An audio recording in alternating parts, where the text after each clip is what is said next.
Muito obrigado, TVNEM, obrigado pelas aulas, está sendo muito massa. Obrigado mesmo. Show!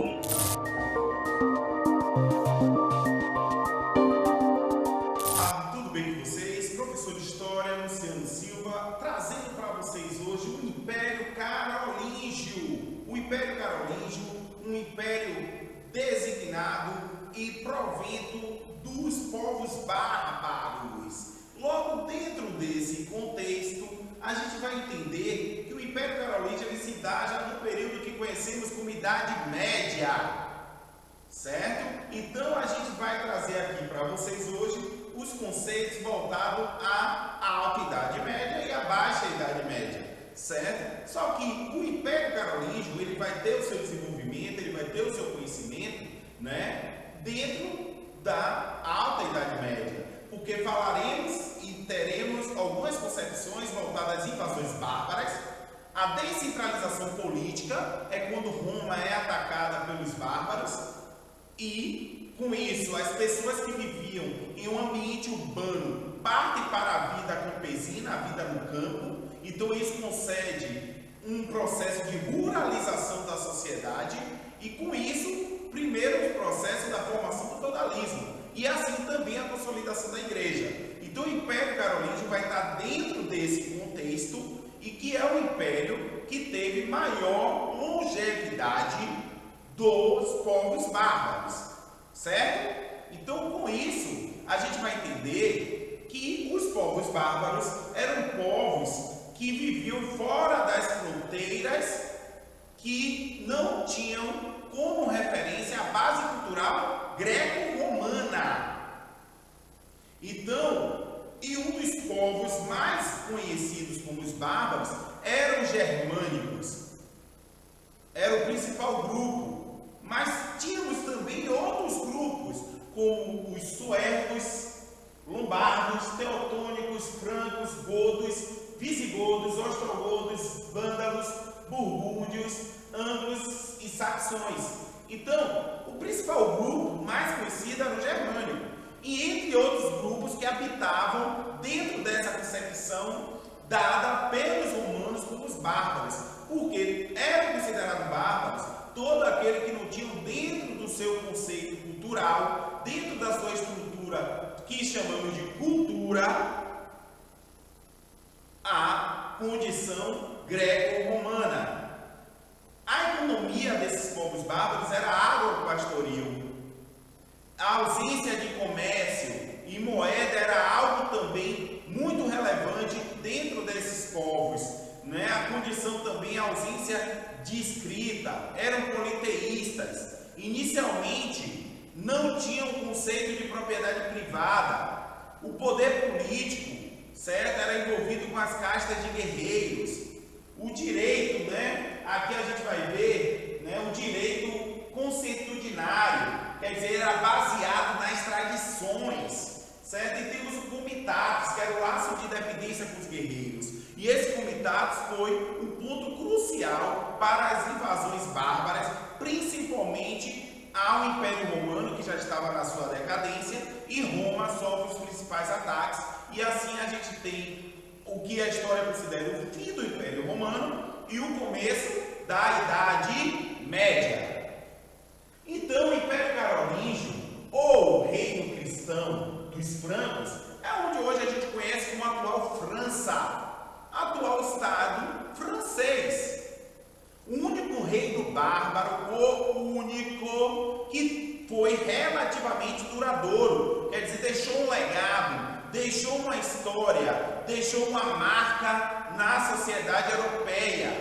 Logo, temos as dinastias, né? As dinastias, as famílias. A primeira, a Merovingia, que tem como seus representantes Clovis, né, em 496 d.C.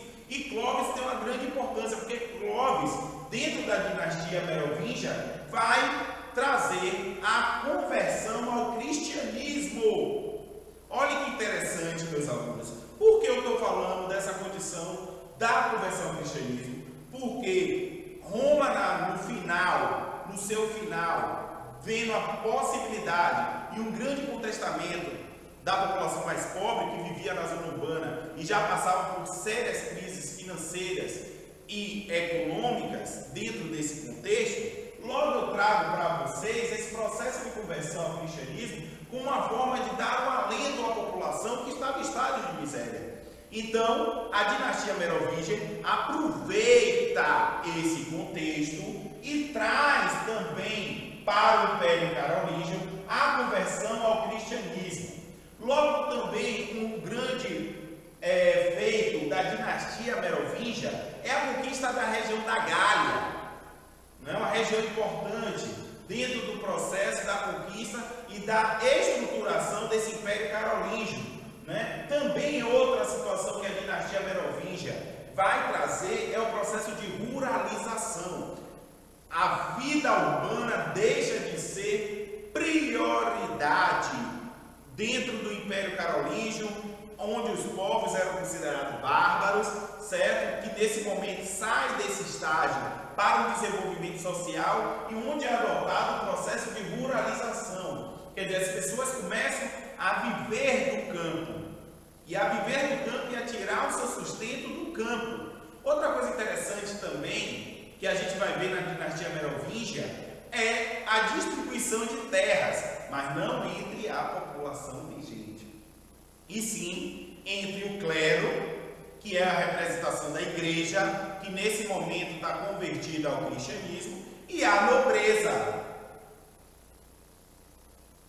E aí, professor, como é que fica os súditos, as pessoas que foram morar nos campos? Vão começar a ter uma relação de subserviência entre o clero e a nobreza. Isso é muito clássico. Outra coisa interessante também é a fragmentação do poder. A fragmentação do poder vai ser algo muito ligado à dinastia merovingia. A essa fragmentação de poder, aonde vários segmentos da pirâmide social terão poder de decisão dentro do processo da dinastia merovingia. Outra coisa interessante é que os últimos reis da dinastia merovingia eram reis indolentes, reis que tinham incompetências administrativas. Era altamente contestado por não ter competência administrativa dentro do Império Carolíngio. Então, o poder, de fato, era ligado aos mordomos do paço ou do palácio, espécie de prefeitos ou primeiro-ministros.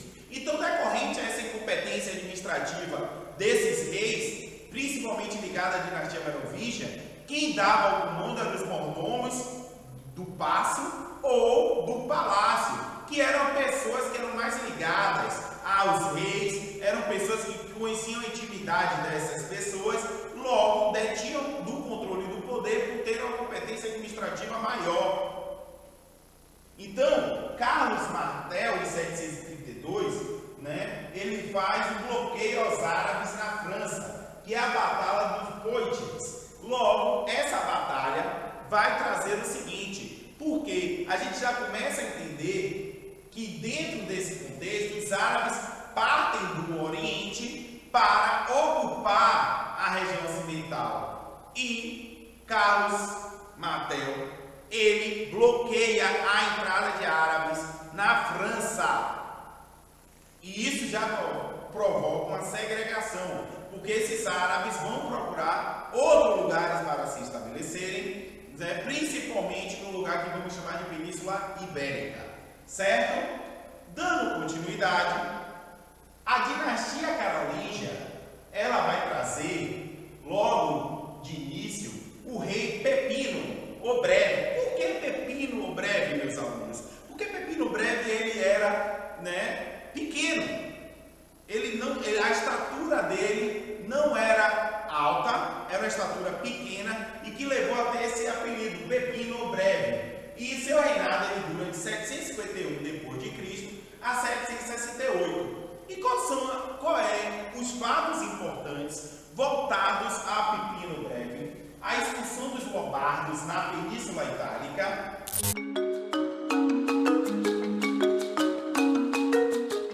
E aí, meus amigos, minhas amigas, estamos aqui para trabalhar com um assunto chamado alcadienos. Meu nome é Seu Lu, professor de Química, e quero dar as boas-vindas a vocês. Vamos jogar duro com esse conteúdo, já que esse ano o Enem é nosso, meus queridos. Alcadienos eles fazem parte do grupo dos hidrocarbonetos, onde, também chamado de dienos, eles devem, na verdade, ter duas ligações duplas. Eles têm cadeias abertas ou acíclicas e insaturadas, duas duplas. Então, o que é que isso quer dizer, amigo? Quer dizer que se eu vejo um carinha como esse aqui, ó, esse carinha, por exemplo, eu tenho uma cadeia aberta com duas duplas, significa dizer que eu tenho um alcadieno. Aqui minha cadeia é aberta com duas duplas, eu também tenho um alcadieno. Aqui a minha cadeia aberta e duas duplas, também eu tenho alcadieno. Então quer dizer que toda essa galera aqui, ó, todo mundo aqui compõe o grupo dos alcadienos, que tem como fórmula CnH2n-2. Essa fórmula ela é suficiente para a gente fazer o seguinte: se o cara chegar para você e dizer assim, ó, amigo, qual é o hidrocarboneto aqui, ó, propadieno, qual seria a fórmula dele? Você fala, peraí, amigão, quantos carbonos ele tem? Prop quer dizer 3. Para achar hidrogênio, é só usar o restante, 2n-2. No lugar do n, você coloca 3. Aí fica 2 vezes 3, 6, menos 2, você tem 4. Então, a sua fórmula, amigo, seria C3H4. Essa seria a fórmula do seu alcadieno, propadieno. E o but, amigo, não importa o 1, 3, 1, 2, não importa. O que importa é que é but. But quer dizer o quê, meu querido? 4 carbonos. Então, 4 você coloca 2 vezes 4, 8, menos 2 dá 6. Então, a sua fórmula é C4H6. E o pente 2,4-dieno, aí o pente 5, 2 vezes 5 dá 10, menos 2 dá 8. E aí você teria C5H8. Ah, amigão, todo mundo é assim? É. Para dar nomenclatura, é tranquilo, é mais ou menos parecida com alcenos e alcinos, mais ou menos parecido. Seria assim, ó. Se ele der essa fórmula para você, C3H4, aí ele fala, qual é o prefixo para dar o nome desse cara? O prefixo de 3, prop. E o afixo? O afixo, dien. E o sufixo, o, que é hidrocarboneto. Então, quer dizer que o nome dele vai ser propadieno. Aí você chama de propadieno. Propadieno é o nome dele, amigão. Você diz, ah, tá certo. E desse jeito aqui que tem 4, nenhum problema. Você chama de but. Só que agora tem que ver que a dupla está no primeiro carbono e no terceiro. Então, você tem que chamar de 1 e 3. 1 e 3 de en. 1 e 3 de en e a terminação é O. 1 e 3 de en e a terminação é O. Aí você tem but 1,3 de eno. E esse aí, amigo, tem 5 carbonos. Só que aqui você tem pente, porque são 5. A dupla está no primeiro e no segundo. Aí você chama de 1 e 2 de en O. Aí você teria o pente 1,2 de eno. E se a cadeia for ramificada, amigão? Baseado no mesmo princípio dos alcenos e alcinos. Seria mais ou menos assim, ó. Se ele pega uma cadeia como essa, aí ele diz, qual é o nome desse cara? Você diz, espera aí. A cadeia principal é sempre a maior possível. Cadê a ramificação? Tá aqui. E as insaturações das duplas estão onde? Mais próximas da esquerda. Mais próximas daqui, ó. Da esquerda. Então você numera. 1, 2, 3, 4, 5, 6, 7. Agora repara que essa ramificação se chama de metil. E ela está no terceiro carbono. Aí você chama de 3-metil. A cadeia principal tem 7. Você chama de hept. Hept. Agora olha as duplas no segundo e no quinto. 2 e 5. Aí você bota dien e o O. Quer dizer, fácil demais, amigo. Você vai tranquilo, vai de boa. Como é que ficaria um bicho desse aqui agora? Diga lá pra mim. O caminho é esse mesmo. Então vai ser assim, ó. Você tem aqui a cadeia principal, que seria essa é a cadeia principal. Aí você vai ter aqui a ramificação e as insaturações. A insaturação agora está próxima aqui, ó, da esquerda de novo. Então numera 1, 2, 3, 4, 5, 6. E agora, esse cara se chama de etil. Só que esse etil está no carbono de número 2. Aí chama 2-etil. Agora veja que a cadeia principal tem 6 carbonos. X, e você tem 1 e 3, que são as duplas, dien, O. E aí você tem o nome desse cara. Ah, amigão, faz mais um aí. Vou fazer, amigo. Vou fazer mais um aqui para você poder tirar onda, ó. Se você pegar um bicho desse, como é que você chama? Bom, aqui você tem a cadeia. Agora veja que a cadeia principal, ela teve que dar uma quedinha aqui, ó. Ela tem que conter as duplas e o maior número possível de carbonos. Veja que ficou a ramificação aqui e aqui. Aí você vai numerar a partir daqui, ó, de novo da esquerda, que é a dupla aqui, ó, as insaturações mais próximas da esquerda. E agora, amigo, então fica 1, 2, 3, 4, 5, 6, 7. Repara que essa ramificação é etil e essa é metil. Começa pelo et pela ordem alfabética, E vem antes do M. Então, no 3 tem etil, o 5 metil, hept é a cadeia principal, 2 e 4 de em O. Então, quer dizer que aí você tem o seu alcadieno. Mas ele também pode fazer assim, ó. Ele pode colocar desse jeito para você. Aí você fala, e agora? Nenhum problema. Só numerar aqui, ó, agora da direita, que é onde a dupla está mais próxima. Numera da direita, normal. 6 carbonos, chama de X. As duplas estão no 1 e no 4. E é só botar de em O. Vai indo bem, amigão, vai indo bem. E agora? Ele bota aí um cara como esse. Aí você vai montando a estrutura, ó. Aí agora, como é que eu faço? Você vai numerar daqui, ó, da direita. Que a dupla está mais próxima daqui da direita. Aqui você tem a ramificação. Esse cara aqui, ó. 2 carbonos. Aí é o metil. E ali é etil. Então quer dizer que aí você tem todo mundo no devido lugar. Aí você diz, e agora o que é que eu faço? Bom, numerou da insaturação mais próxima. O etil vem antes, por causa do E, está no carbono 6. 6 etil. No 2 tem metil. As duplas estão oct, cadeia principal. 2 e 4 de em O. E aí você vai indo bem, vai indo tranquilo. E faz mais um treinamento. Cadê o treinamento, amigão? Agora, se ele fizer o oposto, se ele pedir o nome, como é que você faz? 2, 4, 6 trimetil. Hept, 2, 5 de eno. O que é que você faz? Hept são 7 carbonos. E as duplas no 2 e no 5. Então, bota a dupla no 2. Vai seguindo. Bota a dupla até chegar no 7. Agora no 2, no 4 e no 6. 2, 4 e 6, botou metil. E aí você fez o cara tranquilamente. Ah, amiga, faz mais outra aí. Fazer mais esse aqui para você, ó. Olha aí, ó. Oct. 8 carbonos e as duplas no 3 e no 4. Então agora, ó, dupla. Aí vem, dupla. Aí bota até 8, ó. Até 8. Agora no 6 você bota etil. Bota etil. 2 carboninhos bonitinho. E no 3 você bota metil. Para cima ou para baixo, tanto faz. Fácil demais, amigo. E aqui agora?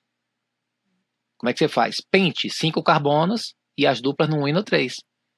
Então você vai 1, dupla, 5 carbonos. E bota no 4 metil. Metil no 4. Show de bola. Sem problemas. Agora, amigo, as reações de adição dos alcadienos, elas são assim, ó. Toda vez que tiver dupla, e você acrescentar, ó, você está acrescentando 4 hidrogênios, são 2 mol de 2, são 4 hidrogênios. Essas duplas, ó, quebra e abre valência. Bota, quebra e abre valência. Essas valências quebrou e abriu 2, quebrou e abriu. Os hidrogênios vão entrar um aqui, um aqui, um aqui, um aqui, que são os 4 que você tem. Então, o que era isso aqui, ó, que era H2C, vai passar a ser H3. E isso aqui que é CH2, vai ser, ó, C vai receber 2 hidrogênios. E esse aqui vai ficar com mais 3. Então quer dizer que aí você fechou. O propadieno hidrogenou e virou propano. Chegamos ao final dessa aula. Valeu, obrigado e até a próxima. Esse ano é nosso. Jogue duro, parceiro. Valeu.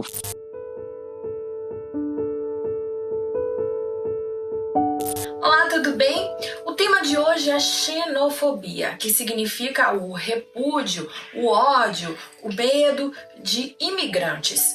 Quando a gente fala em xenofobia aqui no Brasil, a gente costuma remeter ao exterior. Existem muitos casos, por exemplo, de brasileiros que sofrem preconceito quando estão nos Estados Unidos, na Europa e em qualquer outro país onde sejam imigrantes. A gente vê, inclusive, muitas manifestações públicas destes grupos no exterior, seja através de violência verbal e não verbal ou de protestos sem violência contra os imigrantes.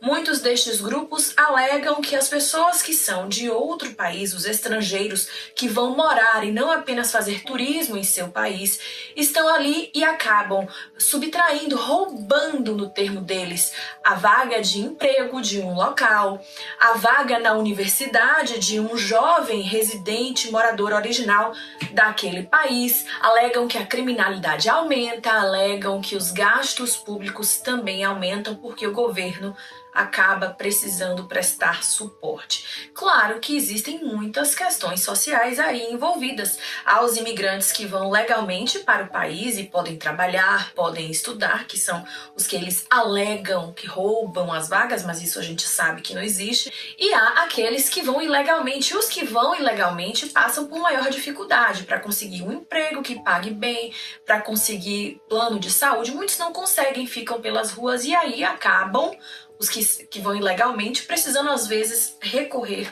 a situações e termos, estratégias que não são muito bacanas e por isso que eles se referem à violência. Porém, a gente sabe que xenofobia nada mais é do que preconceito de pessoas que são extremamente nacionalistas e por vezes até se sentem melhores do que os estrangeiros. Inclusive, parte dessas pessoas xenofóbicas ajudou a eleger, por exemplo, o presidente Donald Trump nos Estados Unidos, que é extremamente nacionalista. E na sua promessa de governo havia inclusive a redução de concessão de visto de moradia para estrangeiros e o combate à imigração ilegal, que é enorme nos Estados Unidos. A gente inclusive vê aí a polêmica da construção do muro de separação entre os Estados Unidos e o México, que é o país aí que faz fronteira direta e que é porta de entrada de muitos imigrantes ilegais, em especial saídos da América Latina. Aqui no Brasil existe um tipo muito peculiar de xenofobia, que é entre os próprios brasileiros. Por exemplo, existem diversos casos de brasileiros do Sudeste e do Sul do país que praticam a xenofobia com brasileiros do Nordeste. Frases extremamente preconceituosas e racistas, como o baiano é preguiçoso, imitar o sotaque de pessoas do Recife, aqui da Bahia, de uma forma pejorativa, acontece constantemente. Agora, uma questão muito importante quando a gente fala de xenofobia, que a gente não pode deixar de falar, é a crise humanitária da imigração. Antes de entrar toda essa questão da pandemia, do coronavírus, que parou o mundo, mudou os olhares, mudou as vertentes e mudou as nossas vidas, um assunto muito discutido internacionalmente e que aqui no Brasil a gente podia assistir e ler com constância nas editorias internacionais é a questão da imigração. Em especial, nos últimos tempos, havia uma onda enorme de imigração de países asiáticos e africanos que passavam por conflitos internos, como guerras civis, conflitos humanitários, como falta de comida, de água, de luz, de recursos naturais, fugindo dessas regiões para adentrar os países europeus.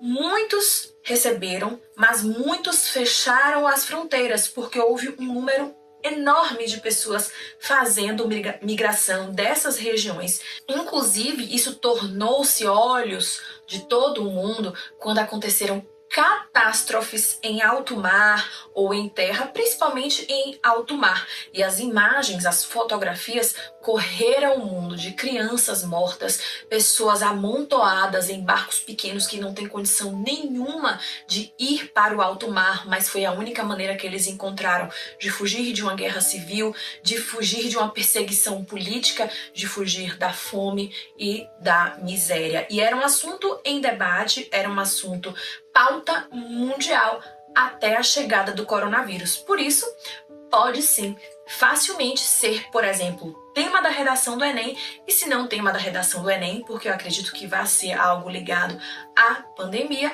assunto de questões objetivas referentes, por exemplo, a países que estavam em guerra, países que receberam maior número de imigrantes. Aí faz uma pesquisazinha na internet, vai nos sites de confiança que você pode encontrar essas informações. Até mais!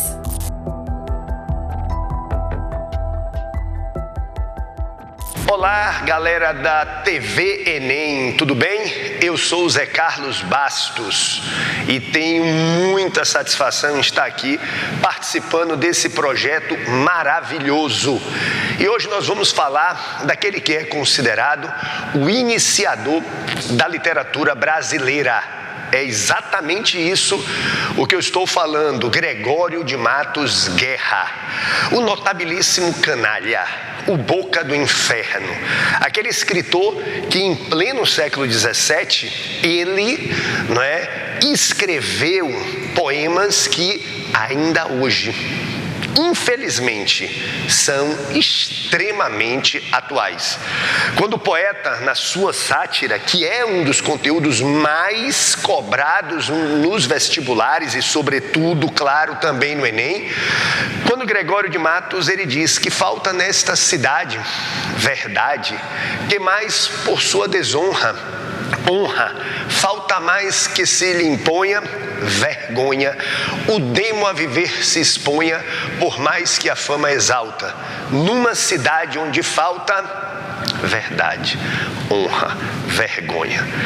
Esse Gregório de Matos satírico, certa feita, ele disse, a cada canto um grande conselheiro que nos quer governar cabana e vinha. Não sabem governar sua cozinha e podem governar o mundo inteiro. Em cada porta, um bem frequente olheiro, que a vida da vizinha e do vizinho pesquisa, escuta, espreita e esquadrinha para levar a praça ao terreiro.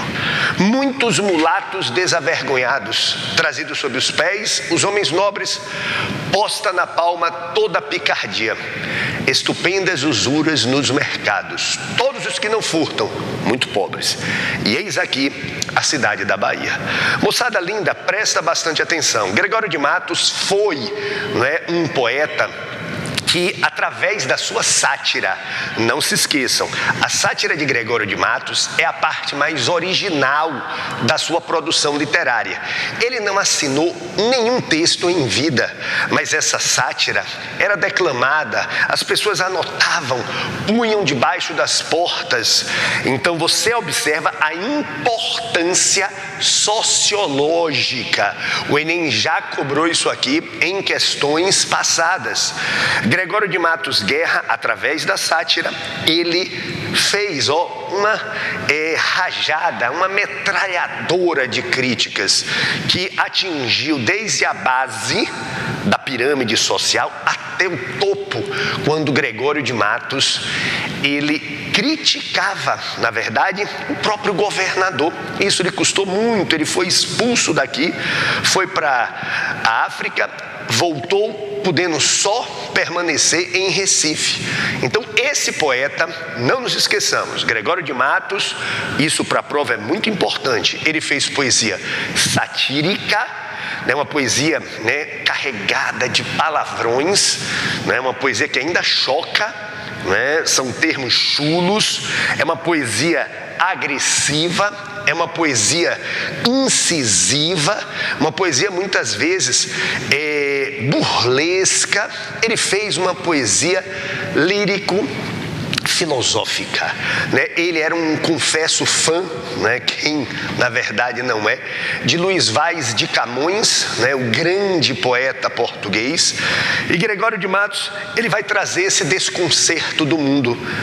Nasce o sol e não dura mais que um dia, depois da luz se segue a noite escura, em triste sombra morre a formosura, em contínuas tristezas a alegria. Então é essa inexorável passagem do tempo, O que mais atormentava o poeta barroco, apesar de o tema da morte ser muito recorrente, era a passagem do tempo. Isso fica muito claro. É uma visão que muitas vezes chega ao pessimismo. O que a gente sempre pede para que você aí nunca abrace essa ideia. O pessimismo é a tendência de somente olharmos o lado ruim de todas as coisas. Gregório de Matos fez uma poesia lírico-religiosa, muito importante também. É o espírito barroco, é o poeta desejoso de aproveitar as coisas boas da vida e o poeta pedindo perdão. Pequei, Senhor, mas não porque pecado, da vossa alta clemência me despido. Então é o poeta dizendo, eu sou um pecador. Nesse poema clássico, ele chega a chantagear Deus, quando ele diz no final do soneto, se uma ovelha desgarrada e já cobrada, glória tal e prazer tão repentino vos deu, como afirmais na Sacra História, eu sou o pastor, a ovelha desgarrada, cobrai-a, e não queirais, pastor divino, perder na vossa ovelha a vossa glória. Vocês perceberam, né, o jogo, porque Gregório ele era cultista ou culteranista ou gongorista, joga com palavras, mas ele também era conceptista. Em alguns poemas ele jogava com conceitos, jogava com ideias. E por fim, Gregório, lírico amoroso, aquela visão carregada, não é, em relação à mulher, a mulher que era ao mesmo tempo anjo e ao mesmo tempo tentação. A dona Ângela, anjo no nome, Angélica na cara. Isso é ser flor e anjo juntamente. Ser angélica flor e anjo florente. Em quem, se não em vós, se uniformara. Ou seja, essa mulher que é um anjo que protege, essa mulher que é o quê? Que é uma angélica, uma flor que tenta, né? A beleza, a vaidade que ele vai tematizar em outros tantos poemas. Gregório de Matos Guerra, o Boca do Inferno, considerado por muitos iniciador da literatura brasileira, é autor, né, muito provável de aparecer na sua prova do Enem.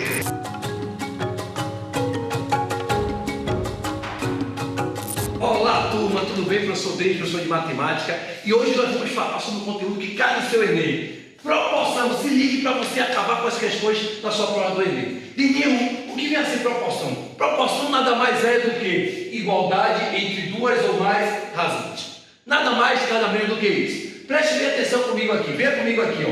Igualdade entre duas ou mais razões. Eu tenho A está para B, C está para D, que é igual a quem? A K. K é uma constante de proporcionalidade, e ela é muito importante quando você estiver resolvendo questões problematizadas. Como assim, Deninho? Preste atenção, A está para B, C está para D, que é igual a K, que é uma constante de proporcionalidade.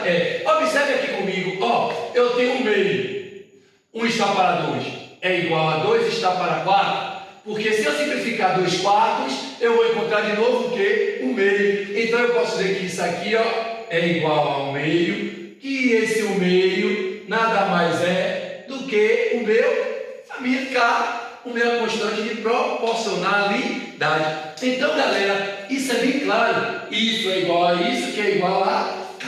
Certo, galera? Então, preste bem atenção. Existe uma coisa muito importante que são propriedades na proporção. Quais são as propriedades? Uma é essa daqui, ó. Gente, que propriedade? Em que eu multiplico os meios, que são os termos B e C, ó, igualando aos extremos.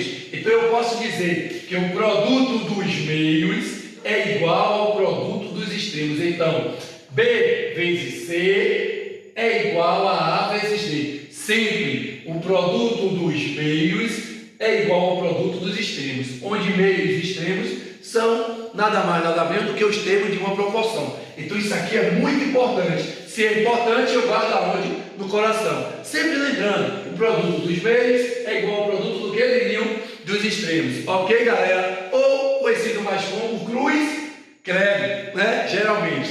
Olha, existe outra propriedade muito importante que eu tenho aqui, ó. A está para B, assim como C está para D. Então eu posso dizer que A mais C está para B mais D. Eu posso somar o numerador e somar o denominador, ó, tranquilamente. Claro, olha só, se eu somar aqui, ó, 1 mais 2, 3, 2 mais 4, 6, 3 sobre 6, quando eu simplifico, dá 1 meio, que é minha constante, ó, que coisa linda. Vem comigo. Agora, para um exemplo, menino, você não pode vacilar na questão dessa. Calcule o valor de x da proporção. Ora, aqui ó, bastante claro. Eu uso o quê? O produto dos meios é igual ao produto dos extremos, ou conhecido como cruz credo. Então vai ficar assim, ó.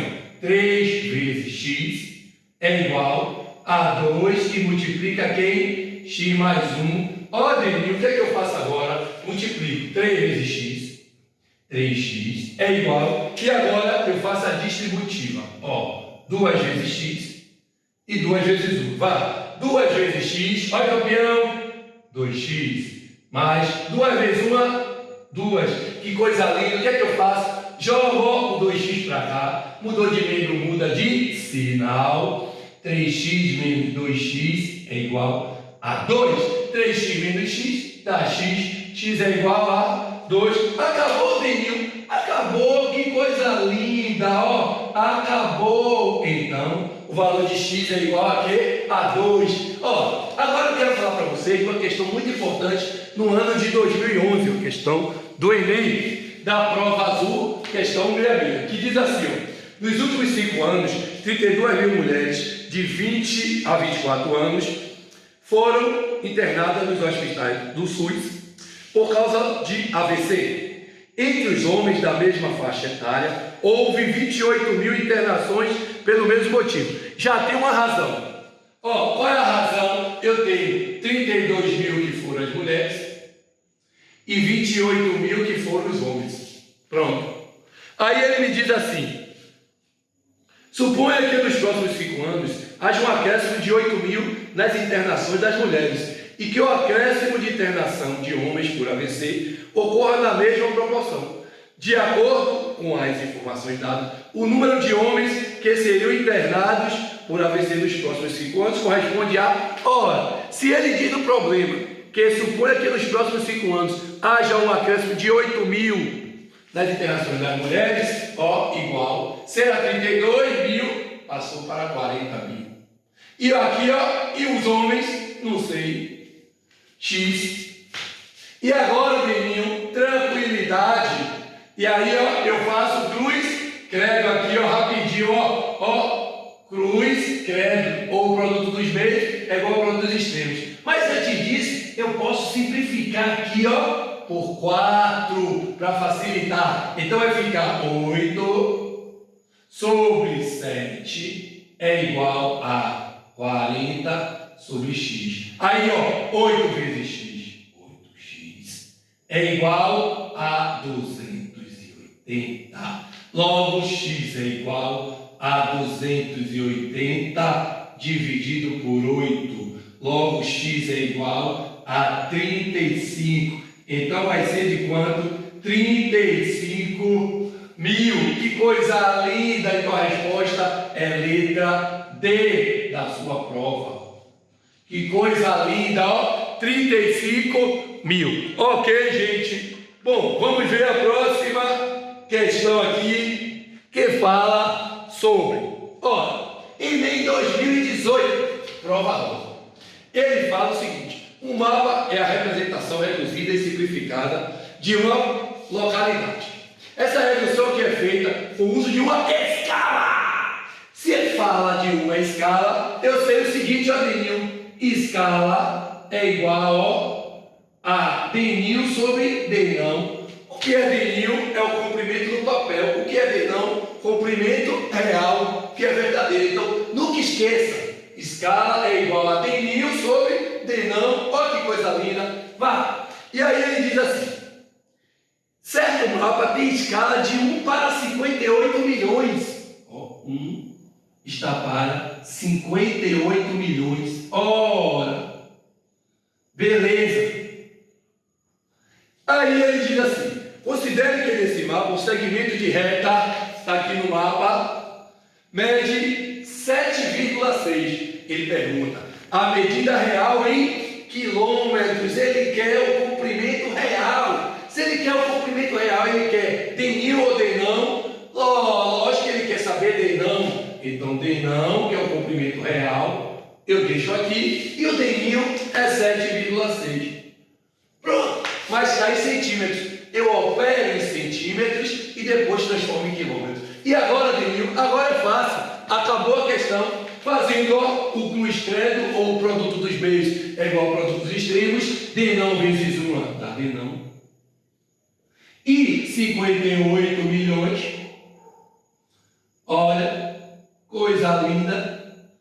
Multiplicado por 7,6. Quando eu multiplico isso aí, D não fica assim, ó. Que coisa boa. Pronto. Olha só. Só que é o seguinte, esse valor é quê? Em centímetros. Eu estou em centímetros. Então minha vírgula está aqui, Centímetros. Então eu vou de centímetros para quilômetro. Vá. Centímetro. Decímetro. Metro. Decâmetro. Hectômetro. Quilômetro. Então minha vírgula sai daqui e vem para cá. Logo, D não nada mais é do que 4.408 quilômetros. Que coisa linda! Uma questão de escala que envolve razão e proporção. Fácil.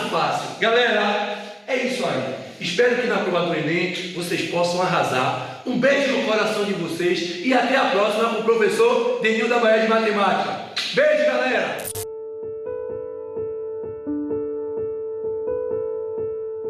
Olá, tudo bem contigo? Então descomplica daí que eu descomplico daqui. Já parou para pensar o que levou você a decidir estudar para fazer a prova do Enem e tentar uma vaga numa universidade? Bom, tem gente que resolveu fazer isso porque considera uma grande oportunidade continuar estudando.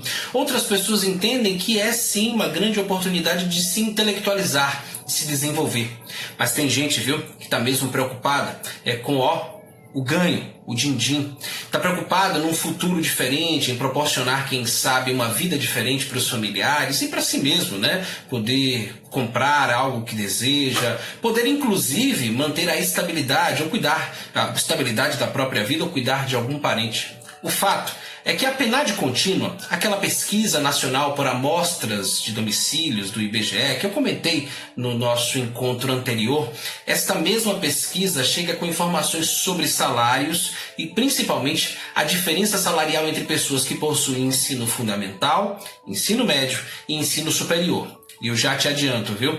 Quem tem ensino superior no Brasil, repito, são dados de 2019, da PNAD contínua, que foi publicada este ano.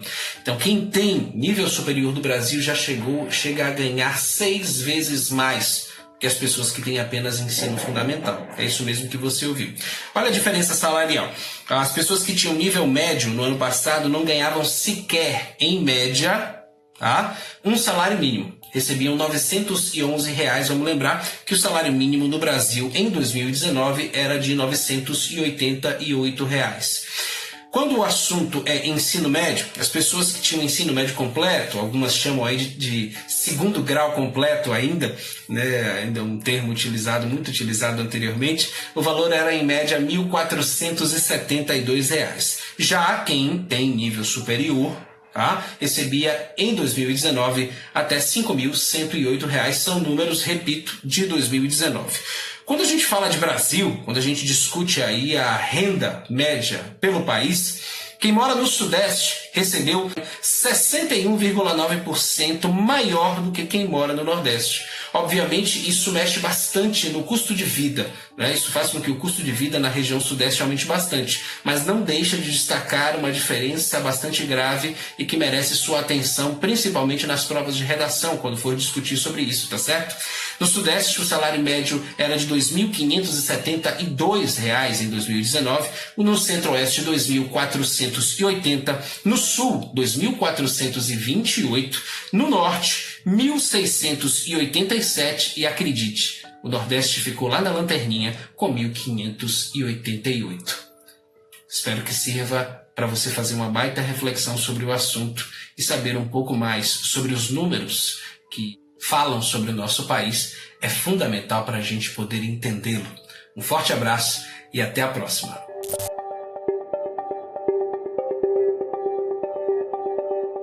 Salve, salve, galerinha! Eu sou a professora Cíntia Lima de Humanidades e antes de mais nada, quero agradecer a oportunidade de fazer parte desse projeto empático e lindo que é a TV Enem. Essa gama de professores, essa estrutura inteira toda para ajudar você a realizar o seu sonho de entrar na universidade ainda no ano de 2020, ok? E hoje nós vamos fazer uma aula muito bacana. Por quê? Porque nós vamos usar toda a estrutura das humanidades, a filosofia, a sociologia, um pouco de história e principalmente o nosso assunto mais atual, que é a pandemia. Então hoje a nossa aula ela é um olhar sobre a pandemia dentro de uma perspectiva do Estado hobbesiano. E para fazer isso, para falar de Thomas Hobbes, a gente precisa falar de contratualismo e de contrato social. O que é isso, Cíntia?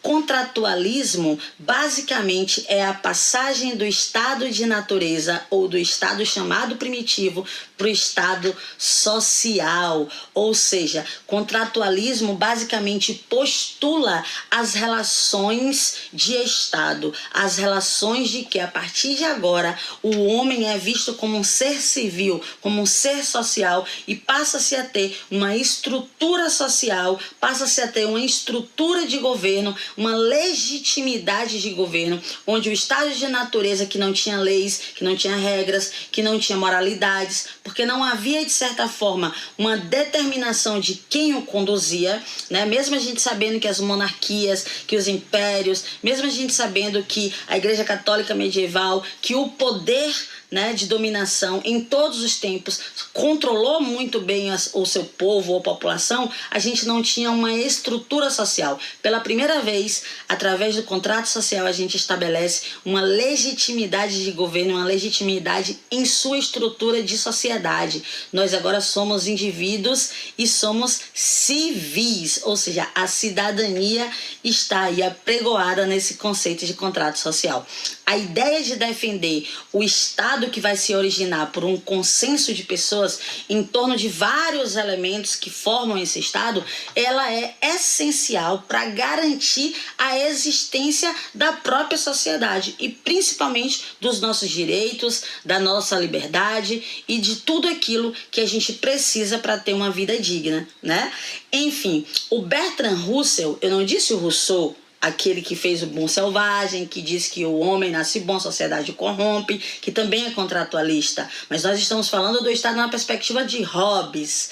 Eu disse o Russell, ele tem uma frase que eu gosto muito, ele diz assim, ó, poder é a posse dos meios que levam à produção de efeitos desejados. Exatamente. Se eu tenho poder e eu não consigo obter os efeitos desejados daquilo que é interessante para mim, enquanto governo, então não faz sentido nenhum. E é aí, galera, que surge uma ideia de se pensar em Hobbes para entender o Brasil em meio à pandemia, certo? Vamos começar então a falar um pouquinho de Hobbes? Hobbes é aquele cara que escreveu o Leviatã.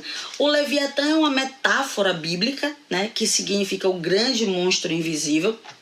E nessa metáfora bíblica, que agora é uma obra filosófica, o Leviatã, significando o grande monstro invisível, o monstro que governou o caos, né? Ou seja, aquele que colocou o caos primitivo em ordem, que seria o Estado, né? Esse, por Thomas Hobbes, é defendido como sendo uma soberania e como uma necessidade de uma soberania, de uma monarquia com total e absolutos poderes sobre a sociedade. Ou seja, mesmo estando em um contrato social, nós não temos assim tantas liberdades e tantas garantias, ou seja, para não dizer nenhuma, né? Então essa defesa incondicional de uma monarquia ou de uma soberania, melhor dizer soberania, de uma soberania, Hobbes fala que é necessário por quê? Porque no homem existe um desejo insustentável pela destruição. O homem tem na sua natureza o desejo por competir, pela guerra, ele tem um egocentrismo natural que leva ele a competir com os seus semelhantes, ou seja, o homem é o lobo do homem e por isso é necessário que exista um poder acima desses homens que são esses lobos que se devoram dentro de uma composição social em busca de poderes individuais, até porque o objetivo é o poder no Estado e não do Estado e não do povo. Então o objetivo é que o Estado passe a controlar o instinto desse lobo, ou seja, o objetivo é que esse soberano passe a controlar o instinto do povo, o instinto do homem, a fim de garantir e preservar a vida dessas pessoas. Mas a gente sabe que na realidade não foi bem assim. Então a gente tem o quê? A gente tem o Leviatã, que é o grande monstro visível, que é o Estado, tentando ser uma perspectiva de garantia de segurança e paz. Porém, Hobbes, ele diz que essa condição humana, ela vai desejar sempre o contrário da segurança e da paz. Há uma necessidade primitiva em nós de promovermos aí esse caos constante e contínuo. E por isso que a soberania, ela vai possuir poderes ilimitados e não vai ter nenhuma forma ou nenhum aspecto, nem sequer o absolutismo, a burguesia ou a Igreja Católica, nenhuma outra forma de poder que unicamente vai ser maior do que o monstro invisível. Então, um contexto histórico de Hobbes rapidamente é que no século XVII nós tínhamos o absolutismo que enfrentava as manifestações liberais, a gente tinha a burguesia que está sendo aí desenvolvida com o capitalismo, entre aspas, né? Eu estou usando a palavra capitalismo, mas com a ascensão da comercialização, e a Igreja Católica que está aí caindo na ideia de direito divino e perdendo seus poderes porque a sociedade não tem mais admitido o tal do direito divino que era pregoado pela Igreja Católica desde a Idade Medieval. O fato é que a necessidade do Estado é predominante. E aí a gente faz uma relação dessa perspectiva de Thomas Hobbes, de dizer que o homem é egoísta, de dizer que o homem é egocêntrico, que o homem necessita do conflito, que o homem não pensa no outro, que o homem não tem empatia, que o homem não tem alteridade, que o homem não tem princípios morais para organizar o próprio Estado em prol da sociedade em geral. Muito pelo contrário, o homem é um individualista operante e ele está sempre caminhando em prol do seu próprio benefício. A gente tem visto muito isso em meio à pandemia. Por quê? Eu costumo dizer que a pandemia, ela trouxe aí, lógico, óbvio, né, um caos muito grande, né, para a sociedade na condição de saúde pública, na condição de economia, mas na condição de humanização, ou seja, numa ideia de pensar sobre o homem que deve ser mais empático, mais altruísta, que deve exercer a alteridade constantemente, não só como filantropia ou como solidariedade. A gente não deve viver de caridade, a gente deve viver pro bem, né? E essa ideia, ela vem sendo muito pautada aí ultimamente, porque quem é bom tá ficando muito melhor e quem é ruim tá ficando muito pior. Então a gente tem visto claramente um exército de pessoas ao favor da sociedade e a favor do próximo, né? O próprio isolamento social, a própria quarentena, ela mostra isso. Por quê? Porque no início da quarentena, e dependendo do local que você esteja me assistindo, nós temos mais flexibilidade ou menor flexibilidade. Aqui na minha cidade, nós temos os números absurdos de pessoas infectadas, aqui na cidade de Itabuna. Então, nós estamos tendo quarentena, toque de recolher, as pessoas elas estão sendo muito solidárias, as que estão infectadas, né? Então nós estamos tendo um momento muito bonito de se ver na nossa cidade, que são pessoas vivendo dentro de uma sociedade complexa. Itabuna tem 200 e tanto mil habitantes, mas pessoas que estão vivendo aí com um senso comunitário, né? De ajudar o próximo, de ajudar os idosos, avisozinhos no elevador, de se você é idoso, eu faço supermercado para você. Hoje mesmo saiu um decreto que o idoso só poderá entrar no supermercado até as 8 horas da manhã. Então, mais uma vez, nós vamos precisar aí, né, ajudar essas pessoas que vão precisar, certo? Mas também nós temos visto aquelas pessoas que exercem o seu egocentrismo, que exercem o seu instinto de lobo selvagem, a selvageria, não só no pensamento, mas na sua prática, aumentando absurdamente produtos essenciais. A gente tem visto aí governos sem dó nem piedade da população e a luz, a água, telefone, tudo continua chegando devidamente, até porque o Estado diz que precisa manter os cofres da nação. O fato é que esse estado de natureza ele tem sido muito visível. Por quê? Porque nós estamos passando por um momento de isolamento social E esse isolamento social faz com que a gente se veja enquanto indivíduo, enquanto ser, enquanto sujeito. E é nessa perspectiva que a gente deixa aflorar muito mais a nossa concepção ética do que moral, muito mais a nossa concepção de singularidade do que de coletividade. E aí, o que é que pesa mais? As nossas escolhas. Então, as nossas escolhas, elas podem ser para o bem, elas podem ser para o mal. Elas podem ser para gerenciar esse caos que a sociedade está vivendo, ou pode ser para aumentar esse caos que a sociedade está vivendo. Essa é uma escolha que parte de mim, né? Apesar de haver muitas leis, decretos, normas que regulam o meu comportamento. Mas antes de tudo, esse instinto natural, ele está muito presente na pandemia. É uma possível redação de Enem, né? Falar sobre o isolamento social e os reflexos na economia, ou os reflexos psicológicos, ou sobre como a comunicação e a tecnologia afetou o mundo aí em meio à pandemia, mas esse assunto não é para mim, é para nossa linda e maravilhosa professora de redação, certo? Mais do que isso, eu quero dizer para vocês que Thomas Hobbes, ele também...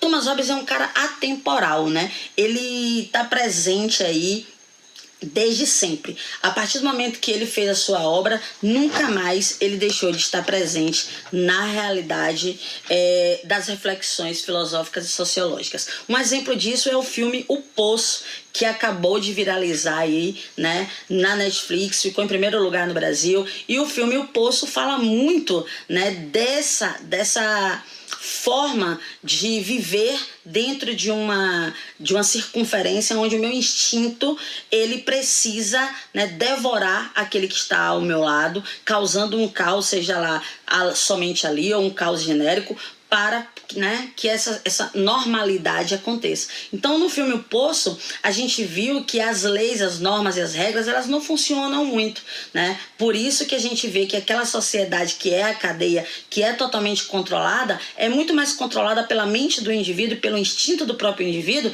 do que por alguém de fato ou por uma instituição de fato, certo? Assim também a gente tem um outro filme que eu quero deixar já de dica para você estudar assistindo o filme nos seus finais de semana. Cinemasofar é fundamental. Então, nos seus finais de semana também tem um outro filme chamado O Expresso do Amanhã, que mostra como um mundo, né, que está vivendo aí um momento apocalíptico, né, totalmente congelado, e o resto de pessoas que sobram na sociedade vivem dentro de um trem, e cada vagão representa uma casta social que vocês aprenderam na aula de história, e essas castas obviamente vão se rebelar para que elas possam ter os mesmos privilégios ou para que tenham mais privilégios. Então você vai ver a luta constante, o homem sendo o lobo do homem, para que todos, ou para que o grupo que esteja no poder e na hegemonia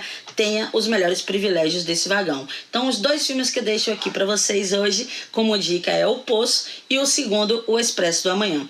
Mas recapitulando, Thomas Hobbes, ele defende uma monarquia com total e ilimitados poderes, porque o contratualismo é a passagem do estado de natureza ou primitivo para o estado civil, certo? O estado civil, ele, segundo Thomas Hobbes, não é capaz de gerenciar o seu próprio caos. Por que não?